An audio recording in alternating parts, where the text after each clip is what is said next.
새벽에 우리가 창세기를 계속해서 보고 있는데 오늘 말씀과 창세기 22장에 나와 있는 말씀이 깊은 연관성을 갖고 있어서 우리 함께 좀 생각해 보는 시간을 갖겠습니다.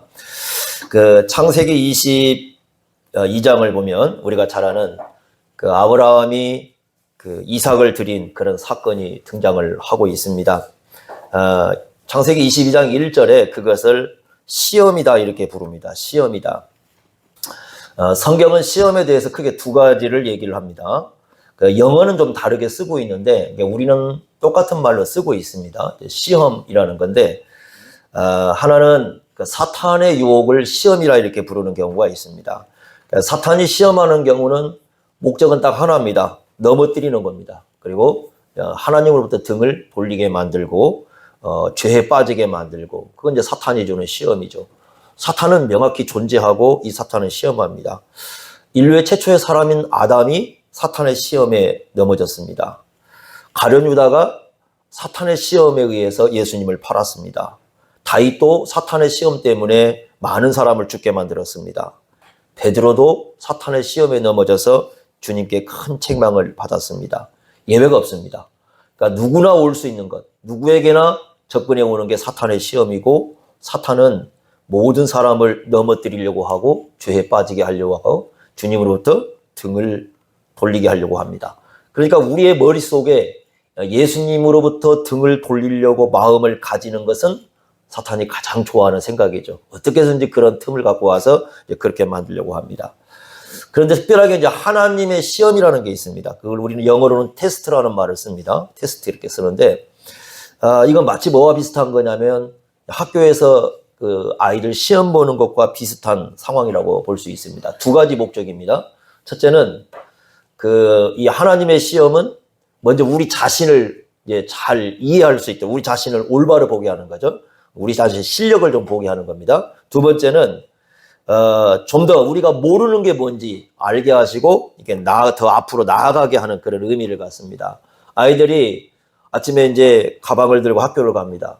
얘가 학교 가서 공부하는 것 부모님이 볼 수가 없죠. 그런데 어떻게 아느냐? 시험 보면 압니다. 근데 공부 잘하는 아이와 못하는 아이의 특징이 있습니다. 공부 잘하는 아이는 시험을 보면은 당연히 맞은 게 있고 틀린 게 나오겠죠. 그러면 어떻게 하냐면 그 틀린 것을 어떻게 해서든지 알려고 할 겁니다. 공부 못하는 아이는 틀렸으니 아예 하지 말자고 포기해버립니다. 이게 차이예요.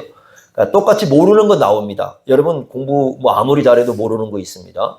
그런데 이제 공부 잘하는 아이와 못하는 아이의 차이는 거기서 나옵니다. 공부를 잘하는 아이는 끝까지 밤을 새서라도 모르는 걸 알려고 합니다. 공부 못하는 아이는 어차피 모르는 거 끝까지 모르자고 포기해버립니다. 그러니 아예 모릅니다. 근데 이 하나님의 시험도 마찬가지인데요. 하나님의 시험이 오면 하나님의 시험은 처음에는 우리 자신을 보게 합니다. 내가 하나님을 신앙 고백하고 내가 하나님을 섬긴다고 하는데 내 신앙의 실력이 어느 정도인지를 보게 합니다. 그래서 이 시험이 왔을 때 내가 이 정도밖에 안 되는구나 이렇게 압니다. 그런데 이제 그 하나님의 시험에서 올바로 나아간 사람은 어떻게 하느냐? 그러니까 내가 이게 부족하니까 더 이렇게 이 부분을 해 나가야 되겠다. 이렇게 마음을 먹는데 그렇지 않는 사람은 어떻게 하느냐? 시험에서 그냥 돌아서 버립니다. 이게 차이가 있어요. 그래서 어떤 때로는 사탄의 시험과 하나님의 시험이 같이 오기도 합니다. 예를 들면 누구 같은 경우, 욥 같은 경우가 그래요. 어떤 때 욥에 떨어져서 옵니다. 떨어져서 오는 경우는 아담 같은 경우요. 아담 같은 경우는 이게 떨어져서 옵니다. 사탄이 시험하는 거지 하나님이 시험하지는 않습니다. 여기 좀 차이가 있어요. 그러니까 그런 것들을 우리가 잘 분별하는 게 좋습니다. 그런데 아브라함의 시험은 뭐냐? 사탄의 시험이 아니에요. 그건 하나님의 시험입니다. 그러면 분명히 여기에는 아브라함의 신앙을 점검하는 부분, 그래서 아브라함의 신앙이 진짜 어느 정도 수준에 왔는가를 한번 살펴보게 함과 동시에 아브라함이 더 배워야 할 게 있어요. 더 배워야 될 거, 그게 뭔가를 가르쳐 줍니다. 하나님께서 모리아 땅으로 가서 이삭을 번제로 드려라 이렇게 얘기합니다. 근데 지금도 이 말씀을 이해하지 못해가지고 애를 갖다 진짜 죽이는 사람들이 있습니다. 얼마 전에 제가 신문에도 나왔던 것 같아요, 그것도. 근데 진짜 이게 말씀을 그 다음 걸 안 보니까 이제 문제가 발생합니다. 아브라함이 살고 있는 부엘사바에서 모리아 땅까지는 한 65km에서 80km 정도입니다. 그러니까 성경에는 3일 길을 갔다고 나옵니다. 자, 그 땅에 도착을 했습니다. 두 종을 놓고 이제 아브라함과 이삭이 그 산으로 올라갑니다. 아브라함의 손에는 칼과 불이 들려 있습니다. 이삭은 번제나무를 등에 지고 올라갑니다. 그래서 하나님이 그 지시하신 산으로 올라갑니다. 그때 이삭이 묻습니다. 뭐라고 묻느냐면 3일 동안 무슨 얘기를 했는지 아무 기록이 없어요. 근데 이삭이 이렇게 묻습니다. 올라가면서 풀과 나무는 있는데 왜 번제할 어린 양은 없습니까? 라고 질문을 합니다. 아브라함에게. 그러니까 이것은 평소에 이삭이 아브라함이 그 번제 드린 걸 본 거예요. 안 봤다면 그 얘기 질문을 못 하는 겁니다. 그러니까 평소에 아브라함은 하나님께 번제를 드리는 삶을 살았고 그 번제를 드릴 때마다 어린 양을 드린 걸 본 거예요. 그런데 이제 이번에 이제 번제 드리러 간다고 하는데 분명히 간다고 합니다. 그런데 분명히 불과 나무는 가지고 가요. 불은 아브라함이 들고 가고 나무는 이삭이 짊어지고 갑니다. 어린 양이 없습니다. 그래서 그것이 어디에 있습니까? 라고 질문을 합니다. 그때 아브라함이 이런 얘기를 합니다. 번제할 어린 양은 하나님이 자기를 위하여 친히 준비하시리라. 이렇게 답을 합니다. 이제 나중에 이게 여호와 이레라는 것과 연관이 됩니다. 준비한다. 이제 그 얘기가 이제 이레라는 말과 연관되니까 이제 그렇게 됩니다만은 번제할 어린 양은 하나님이 자기를 위해서 친히 준비할 것이다. 라고 얘기를 합니다. 아브라함은 갑자기 이제 그 번제에 드릴 나무를 벌려놓고 이삭을 향해서 칼을 집어듭니다. 실제로 여기에서 번제 제물은 이삭이었습니다. 그래서 아브라함은 이삭을 잡으려고 이렇게 칼을 댑니다. 그때 이제 하늘에서 아주 다급한 목소리로 들려오는 거죠. 두 번을 부릅니다. 아브라함아, 아브라함아, 그 아이에게 손을 대지 말아라. 그리고는 이제 하나님께서 얘기를 합니다. 대신 죽을 번제가 있다. 번제 제물이 있다. 그래서 뭘 준비해 놨습니까? 순양을 준비를 했어요. 그러니까 이런 게 아니에요. 아브라함이 이삭을 죽이려고 하니까 순양이 갑자기 짱하고 나온 게 아니라 이미 하나님은 순양을 뭐 하고 있었어요? 준비해 놓고 있었어요. 그러니까 하나님의 의도 속에는 이삭을 번제로 드리는 건 맞지만 이삭을 죽일 생각은 전혀 없었습니다. 그건 누구 생각이에요? 아브라함의 생각이에요. 요게 이제 문제가 있는 겁니다. 어떤 문제가 있느냐? 바로 아까 말씀드린 것처럼 한 단계 더 아브라함으로 하여금 신앙을 성숙시켜주는 그런 의미를 갖고 있어요. 그러니까 이 아브라함이 하나님 말씀에 순종한 건 인정을 합니다. 그렇죠? 그런데 이제 아브라함에게 없는 게 하나가 있습니다. 그게 바로 뭐냐면 번제 개념인데요. 고대의 아브라함 당시의 번제 개념은 뭐냐면 이 사람을 번제로 드린다 그러면 이 사람을 반드시 어떻게 해야 돼요? 죽여야 되는 거예요. 이 동물을 번제로 드린다. 이 동물을 죽여야 되는 거예요. 그러니까 번제 개념이 그런 거예요. 그런데 하나님이 가르쳐 주고자 하는 번제 개념은 그런 번제가 아니라 대신 죽는 번제예요. 그 고대에는 존재하지 않았던 것. 누군가가 대신 죽는 거죠. 바로 대신 죽는 번제 개념을 가르쳐 주고 싶었던 거예요. 그러니까 이삭을 드리는 건 맞지만 이삭을 번제로 드리는 건 맞지만 이삭이 죽는 게 아니라 이삭을 대신해서 죽는 뭔가의 번제 개념을 가르쳐 주는 거예요. 그러니까 하나님께서는 미리 뭘 준비를 해놨어요? 이삭 대신 순양을 준비해 놓고 바로 이 순양의 이삭을 대신해서 번제로 드려질 것이다. 이걸 하나님께서 미리 가르쳐 주는. 그래서 이걸 갖다가 아브라함에게 가르쳐 주는 겁니다. 네가 지금 번제 개념 중에 하나 지금 더 성숙해야 될 단계죠. 더 배워야 할 게 하나가 있다. 그게 뭐냐면 본인이 죽는 번제 개념이 아니라 이 본인 대신 죽는 번제 개념이다. 이걸 하나님께서 아브라함에게 중요하게 가르쳐 준 거죠. 아브라함은 그 공부를 잘 한 겁니다. 자, 이게 어떤 연관성이 있느냐? 여러분 오늘 마가복음 14장을 보시면요. 아까 읽었던 말씀 보시면 12절에 뭐라고 되어 있습니까? 무교절 첫날인데 그 다음 말이 중요합니다. 첫날 곧 뭐라고 되어 있습니까? 유월절 양 잡는 날이잖아요. 그럼 유월절 음식 속에 뭐가 지금 올라가야 돼요? 양이 올라가야 되겠죠? 자, 그러면서 이제 어디를 마련하냐면 객실을 하나 마련합니다. 객실을 마련하는데 그 큰 다락방이라고 되어 있습니다. 이제 객실, 큰 다락방, 15절에는 큰 다락방 이렇게 되어 있고요. 그 다음에 14절에는 객실 이렇게 되어 있습니다. 이곳을 마련해서 이곳에서 유월절 음식을 먹고자 했습니다. 그런데 여러분들이 이 잔치를 잘 보시면 이 말씀을 따를 것 같으면 12절 말씀을 따르면 반드시 이 중심에 뭐가 올라와야 돼요? 유월절 양이 올라와야 돼요. 그런데 그 잔치의 핵심 속에 유월절 양이 보이지 않아요. 오히려 뭐가 보이냐면 떡과 우리가 말하는 빵이죠. 무교병 빵입니다. 무교병 빵과 잔이 중심에 올라옵니다. 이상하죠? 유월절 양은 보이지 않고요. 분명히 보여야 할 게 유월절 양이죠. 자, 아까 그 이삭이 던졌던 질문은 그겁니다. 번제를 드리려면 뭐가 있어야 돼요? 어린 양이 있어야 되는데 그게 어디에 있습니까? 라고 질문을 하지 않습니까? 여기도 마찬가지예요. 아니 갑자기 유월절 양은 어디에 갔습니까? 유월절 양은 뭐지요?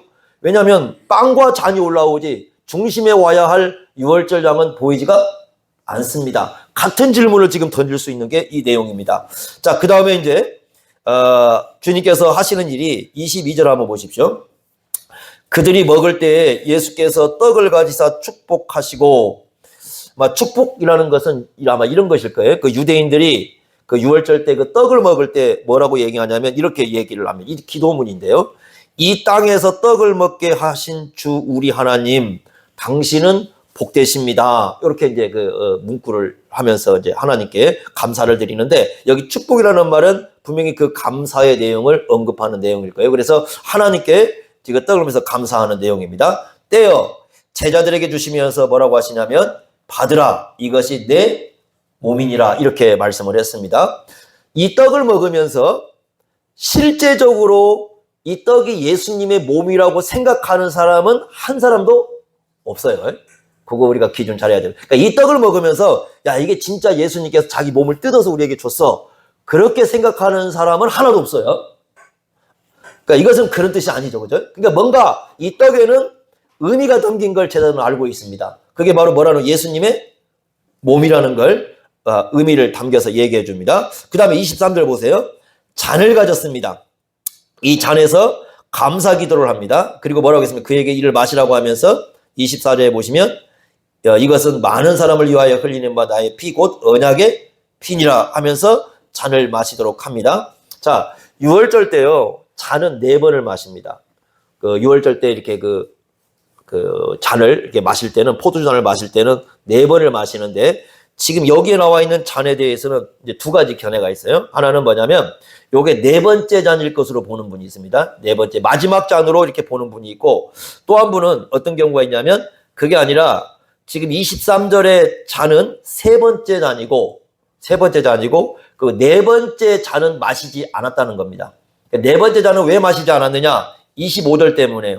장차 임할 하나님 나라에서 이 잔은 마실 것이다. 그래서 보통은 4잔을 마셔야 되는데 3번째 잔까지만 마시고 유월절 잔치를 폐하고 끝내셨다는 해석입니다. 이게 좀 좋은 해석 같아요. 그러니까 3번째 잔까지만 딱 마시고 4번째 잔은 마시지 않은 겁니다. 그 4번째 잔은 어떻게 말씀하자면 25절에 말씀하는 겁니다. 25절에 보시면 장차 하나님 나라에서 새 것으로 마시는 날을 얘기할, 이게 4번째 잔입니다. 그러니까 4번째 잔을 언제로 미루고 있습니까? 예수님께서 다시 재림하시고 우리는 부활하는 날, 그 메시아 나라의 잔치가 있는데 그 하나님 나라의 잔치에 참여해서 마실 그런 잔이에요. 그러면 성찬 잔은 몇 번째 잔이냐면 3번째 잔입니다. 그러니까 우리는 지금 이 성찬식을 이제 행하게 될 텐데, 이 성찬식은 3번째 잔을 계속해서 마시는 겁니다. 그러면 이 3번째 잔은 어디를 향해서 가는 거냐면 4번째 잔을 향해서 가는 겁니다. 그러니까 우리는 지금 어디에서 어디 사이에 존재하고 있냐면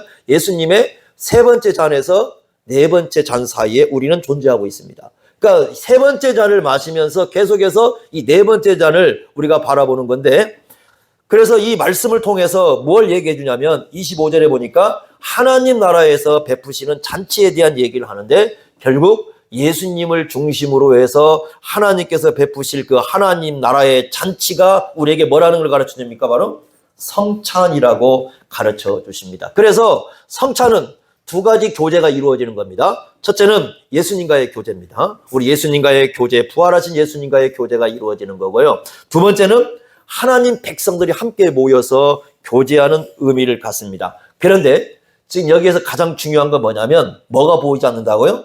유월절 어린 양이 보이지 않습니다. 왜 그래요? 실체가 그 자리에 계시는 거예요. 그러니까 유월절 어린 양을 잡지를 않았어요. 고기가 없어요. 왜? 그 구약에서 얘기했던 유월절 어린 양의 실체가 그 자리에 계십니다. 누구십니까? 예수님이신 겁니다.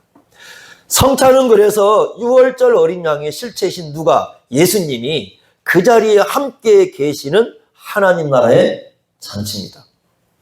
요한복음 1장 29절에 세례 요한이 예수님을 향해서 이렇게 보면서 뭐라고 했습니까? 보라, 세상 죄를 지고 가는 하나님의 어린 양이다, 이렇게 얘기합니다.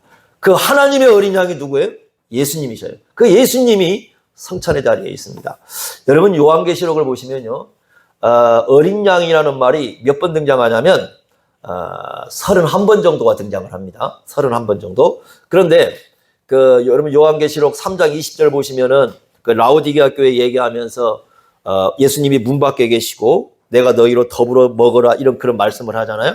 그게 여러분들이 그 불신자에게 하는 얘기가 아니라 교회다 하는 얘기이기 때문에 요건 예배 상황입니다. 예배 상황이고 예배에서 더불어 먹는 것은 무슨 의식이에요? 성찬 의식이에요. 그러니까 이 요한계시록 3장 20절에 예수님이 밖에 계시다는 건 뭐냐면 성찬을 행하는데 그 자리에 누가 없는 거예요? 예수님이 없어요. 이게 문제가 되는 겁니다. 그런데 요한계시록에는 재밌게도 어린 양이라는 말이 몇 번 나와요? 31번 나옵니다. 그 중에 딱 한 번만 가짜예요. 요건 이제 이단들이 가끔 자기들 어린 양이라고 그러잖아요. 요것이 거기에 속하는 사람들이에요. 딱 한 번. 요한계시록 13장 그 11절에 보면은 그 짐승이 나옵니다. 그 짐승이 나오는데 어린 양 같은 존재가 있어요. 그러니까 어린 양 같은 존재. 그러니까 누구냐면 바로 이게 거짓 교사들이고 거짓 선지자들입니다. 그 외에 30번은 전부 다 어린 양은 누구에 대해 쓴 겁니까? 예수님에 대해 쓴 겁니다. 바로 그 문제예요. 그러니까 요한계시록 3장 20절에 보면은 그 안에 예수님이 계셔야 되는데 요한계시록의 어린 양을 엄청나게 풍성하게 얘기했는데 그 안에 누가 없어요? 예수님이 없다면 이건 가장 심각한 문제가 되는 것이다. 이렇게 얘기합니다. 우리가 성찬식을 행하는 이유는 왜 그러느냐? 어린 양이신 예수님이 계시기 때문입니다. 그분이 우리를 위해서 대신해서 죽으셨기 때문입니다. 여러분, 아브라함은 아들을 죽이지 않았습니다. 아들 대신 누군가가 죽었지 아들을 죽이려고 했지만 죽이지 않았습니다. 그러지 않습니까? 그런데 하늘에 계신 아버지는 사랑하시는 아들을 어떻게 하셨어요? 죽이셨어요. 누가 더 아프겠습니까? 아브라함은 죽이지 못했습니다. 죽이려고 했습니다. 그렇지만 하나님께서 막았습니다. 그러나 하나님께서는 친히 자기 아들을 죽이셨습니다. 우리의 모든 죄값을 감당할 수 있도록 우리의 모든 죄를 짊어지고 가시는 그 예수 그리스도에게 우리의 모든 죄를 짐으로 맡기시고 친히 하나님께서는 그 아들을 죽이셨습니다. 예수님의 그 십자가의 죽으심은 어린 양으로서의 죽음이시오. 어린 양으로서 십자가에 죽으시는 예수님은 우리에게 사랑을 베풀어 주시는 겁니다.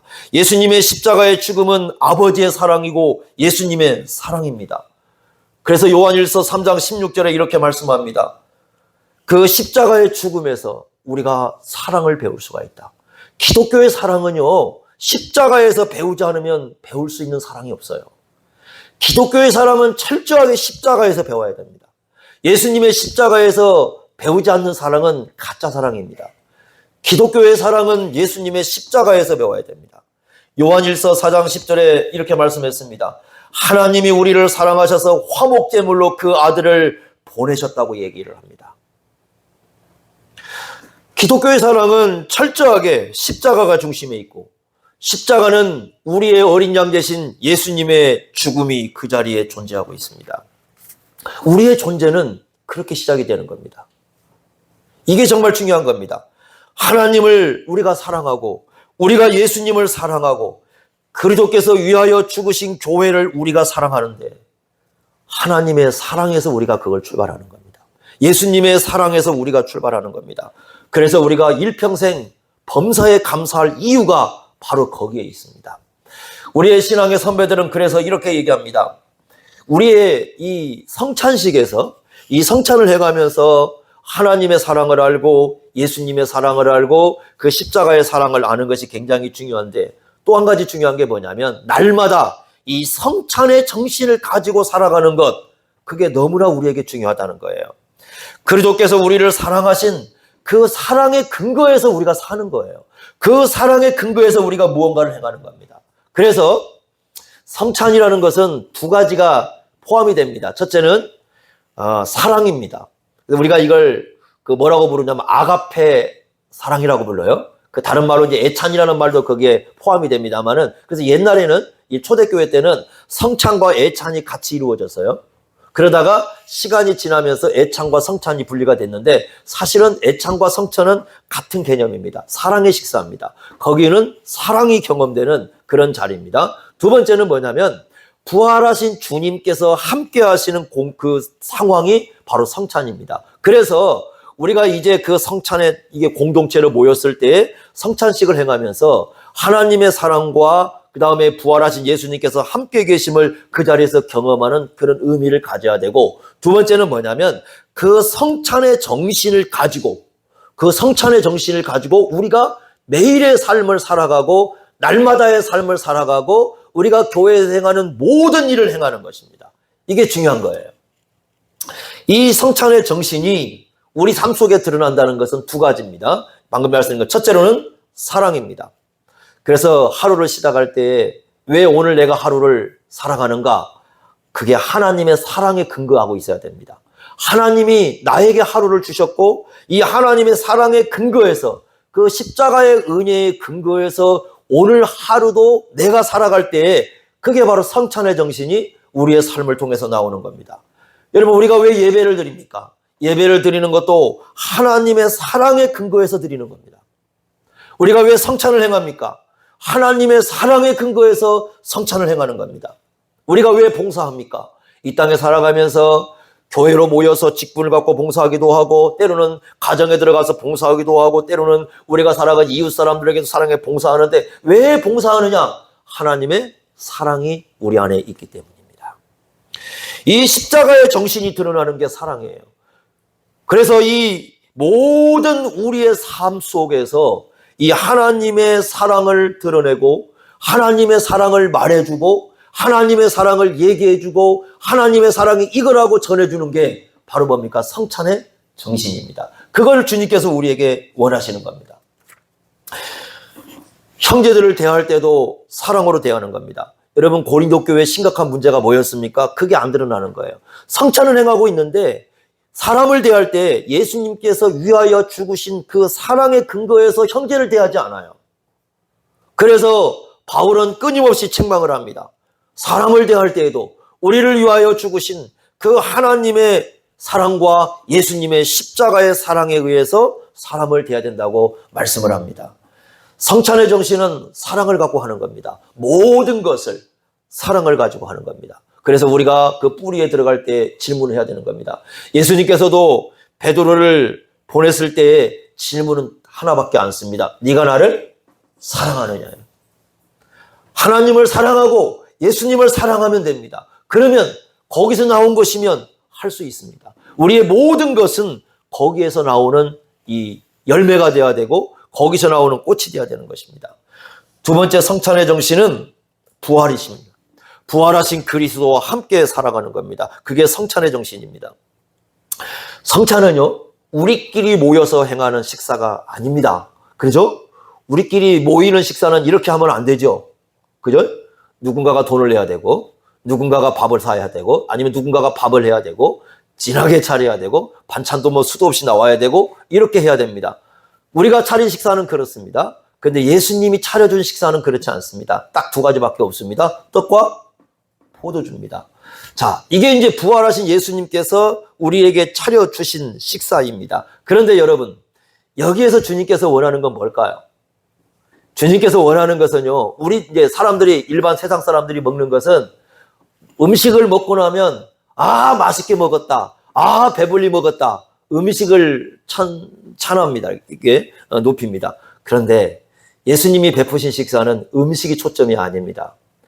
그 자리에 누가 계십니까? 실체이신 예수님이 계시고 예수님과 함께 하는 게 초점이에요. 그러니까 그 예수님과 함께 한다는 거 뭡니까? 예수님과 대화하고 예수님과 생각을 나누고 예수님의 비전을 우리가 품게 되고 예수님이 섬기는 자들을 우리가 같이 섬기려는 마음을 먹고 거기에서 예수님과 함께 깊은 교제를 나눈다는 것은 그 예수님의 정신, 예수님의 생각, 예수님의 마음을 함께 나누는 겁니다. 그래서 성찬을 끝나고 났을 때는 음식을 잘 먹었다가 초점이 아니라 부활하신 예수님과 교제를 잘 나누었다가 초점이 돼야 되는 거죠. 우리 시대의 성찬이 이걸 잃어버렸어요. 우리의 시대의 성찬을 보면은 그게 없는 것 같아요. 예수님과의 대화가 존재하지가 않아요. 부재합니다. 예수님께서는 떡과, 그러니까 예수님과 대화할 수 있는 것만 나눴어요. 예수님과 대화할 수 있는 음식만. 떡을 먹으면서 예수님의 몸을 대화를 해야 되고, 잔을 마시면서 예수님의 뭘 대화를 해야 돼요?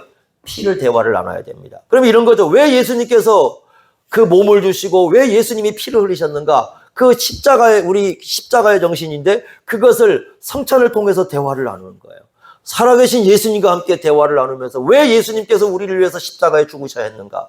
왜 예수님께서 이렇게 하셨는가? 그것을 우리가 나누는 자리가 성찬의 자리인 거예요. 그래서 여러분, 성찬은 음식이 중심이 되지 않습니다. 풍성하게 세상 사람들처럼 음식을 차려놓지 않아요. 여러분, 세상 사람들이 차려놓은 음식과 여기서 차려놓은 음식이 완전히 다르죠. 그렇죠? 간단합니다. 단순합니다. 단지 두 가지 같습니다. 그러나 이렇게 하시는 이유는 우리의 성찬의 자리에서는 예수님과 풍요로운 대화, 예수님과의 풍요로운 교제, 예수님과 풍요로운 사랑을 나누는 게 핵심이기 때문이에요. 그래서 여러분이 성찬에 참여하면서 먼저 그런 마음을 품어야 되는 겁니다. 성찬은 단지 그냥 우리끼리 모여서 교제 나누고 떡 먹고 잠 마시고 흩어지는 게 아니라 보이지 않지만 부활하신 주님께서 이 자리에 계시는 겁니다. 우리가 사실은 부활하신 주님께 올라가는 거죠. 그래서 우리의 선배들은 성찬식을 행할 때 하늘로 다 올라간다고 얘기했습니다. 믿음으로 올라가서 우리에게 상을 차려주시는 부활하신 예수님을 만나는 겁니다. 그리고 그 부활하신 예수님과 대화를 나누시면서 왜 예수님께서 우리를 위해서 죽으셔야 했는지, 왜 하나님이신 예수님이 이 땅에 친히 오셔야 됐는지, 예수님께서는 피로 말미암아 왜 교회를 값주고 사셔서 이 땅에 남겨놓으셨는지, 왜 예수님께서는 우리를 구원하셔가지고 이 땅에 두셨는지, 그 예수님과 풍성한 대화를 나누는 자리가 성찬의 자리입니다. 그 정신을 가지고 살아가는 거예요. 그 마음을 갖고 살아가는 겁니다. 그 마음을 갖고 교회를 이루고, 그 마음을 갖고 사람을 대하고, 그 마음을 갖고 이웃 사람을 대하고, 우리가 그런 마음을 갖고 하나님 나라를 향해서 나아가는 그런 정신을 갖는 겁니다. 그것이 바로 성찬의 정신입니다. 우리는 그것을 실천해야 된다는 거죠. 교회로 모여서 성찬 자리에 참여할 때 그래서 그 사랑을 우리가 느껴야 되고, 그 주님과 만나야 되고, 또 우리 만난 주님을 향해서 우리와 대화를 나누는 그것을 가지고 우리는 살아가야 되는 것입니다. 여러분, 성찬은 그래서 가장 어떻게 생각하면 풍요로운 하나님 나라의 잔치입니다. 왜 그렇습니까? 왜 세상에서 가져갈 수 없는 가장 풍요로운 잔치가 성찬이냐? 누구와 대화 때문이에요? 예수님과의 대화 때문이에요. 좋은 여러분 나갔을 때 좋은 그런 식사 자리는 어떤 자리입니까? 좋은 사람들과 교제 나누고 대화를 나누고 유익을 얻고 힘을 얻고 위로를 받는 것이 좋은 식사죠. 많은 음식을 먹는 게 좋은 식사는 아닌 것 같아요.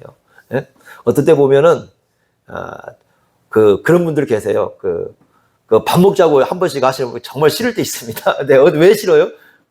어떤 때는 정말 좋을 때가 있습니다. 지난주에도 이제 제가 점심 때 이제 이렇게 있으니까 목요일쯤 되니까 어떤 목사님이 전화가 왔습니다. 목사님께서 왜요? 그랬더니 제가 갈 테니까 밥 먹읍시다. 그래서 왜요? 그랬더니 이 목사님을 보고 싶은 게 그러지. 정말 좋으신 분이에요, 그분이. 그래서 이제 오시면서 그러면 뭐 드실까요? 그랬더니 우리 콩나물국밥 먹읍시다. 여러분, 콩나물국밥 비싸진 않죠, 그죠? 그런데 그 콩나물국밥을 먹고 차 한 잔을 마시는데 기쁨이 있어요. 왜 그래요? 좋은 사람 때문에 그래요. 사람이 좋으니까, 좋은 사람을 만나니까 그 음식 자체가 기쁨이 더 이렇게 우리에게 넘치는 거죠. 어떤 때가 있냐면 진짜 풍요롭습니다. 음식은 정말 풍요로워요. 그런데 밥 먹자고 그러신 분들 계시겠네요. 진짜 가기 싫은 데 있습니다. 어떤 사람들 그렇겠어요? 옛날에 이제 노예를 하잖아요. 노예를 하게 되면은 꼭 그 노예가 올 때만 밥 먹지 않은 사람들 계세요. 노예 할 때만 밥 먹지 않은 분들 계십니다. 분명히 의도가 있죠, 그죠? 참 만나기 싫어요, 그런 사람은. 왜 그래요? 별로 만나고 싶지가 않은 사람이라 그런 거죠. 이게 중요한 거예요. 우리의 식사가 풍요로운 것은 음식이 좋아서가 아니라 그 식사 자리에 누가 계시기 때문에 예수님이 계시고 그 예수님과 함께 하는 것이고 또 뿐만 아니라 여러분 이런 겁니다. 또 왜 우리의 이 성찬의 자리가 풍요로운 것이냐? 바로 하나님 백성들이 함께 있기 때문입니다. 여러분, 여기에 세상 사람들은 참여 못합니다. 저희도 말씀드렸지만 아무리 대통령이니 뭐니 권세를 갖고 있는 사람들이 있다고 한번 해봅시다. 그 사람들이 와서, 아니면 세상에서 제일 큰 분자가 와가지고 막 왔습니다. 내가 가진 재산을 모든 걸 줄 테니 나 성찬식에 참여하게 해주세요. 절대 안 합니다. 세상의 모든 권세를 갖고 와가지고 나 성찬식에 참여하게 해주세요 라고 해도 참여 안 시킵니다. 시킬 의사가 전혀 없습니다. 여기는 어떤 사람들만 오는 거예요? 하늘의 부요함을 가진 믿는 사람들만 오는 자리입니다. 성찬의 자리는요. 하늘의 그 부요를 가진 그 믿음의 사람들이 함께 모여서 교제를 나누는 자리가 성찬의 자리인 것이지, 여기는 세상의 권세와 세상의 재력과 세상의 가장 똑똑한 사람들이 모인 자리가 아닙니다. 그러라고 이 성찬은 준 건 아니에요. 이 자리는 믿음의 사람들이, 하늘의 부요를 가진 사람들이 모여서 함께 나누는 잔치입니다. 그렇기 때문에 이 잔치는 가장 풍요로운 잔치입니다.